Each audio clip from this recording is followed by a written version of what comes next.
update dito sa aming bahay. Ayan. So, lulubog lilitaw kami kasi dito sa bahay namin na ito. This is our real home. Pero, hindi kami talaga But this time, we really decided na magstay kami dito for real na talaga.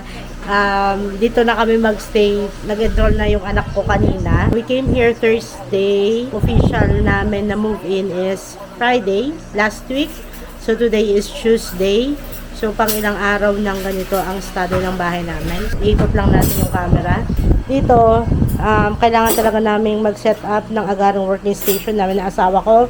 So, nag-share kami sa working station na yan sa ngayon.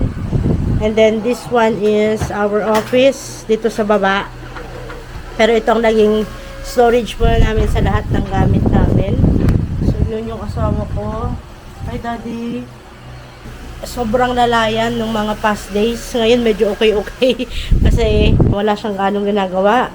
Ayan yung aming TV. Sobra talagang lala ng estado ng bahay namin ngayon. Ayan, halos araw-araw since Friday ganito ang estado ng bahay namin. Ilang boxes ang binubuksan namin araw-araw to unpack. Hindi namin alam paano nagkasya sa maliit namin. Tinutuluyan yung lahat ng aming mga gamit na yan.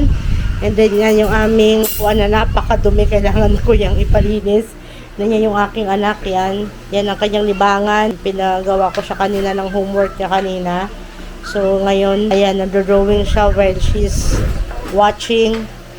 So araw-araw ganito kami hanggang madaling araw, hanggang 12 AM. Ayan, so nagpapasok, naglalabas, nagtatapon kami ng mga gamit just to fit in yung mga gamit na gusto naming i-keep. We really don't know when kami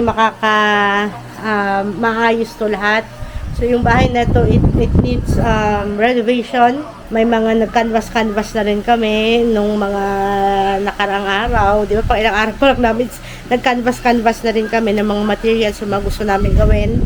So yeah, unti-unti natin ito hanggang sa matapos yung bahay na ito sa gusto naming set up.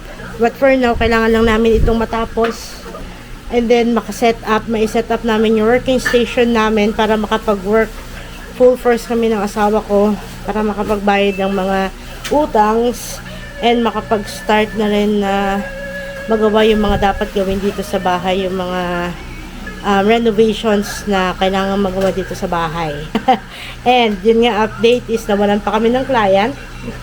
Kaya talagang puspusan, paspasan ng aming paghahanap ng trabaho online ngayon. Meron naman kaming natitirang client, pero tama lang, pang-araw-araw. Let's hope na makakuha kami agad ulit ng kliyente namin. So, yun lang. Ang aking update for today is not all about work, but it's all about our life here now sa bahay namin ngayon. So, see you again sa next short vlog. Bye!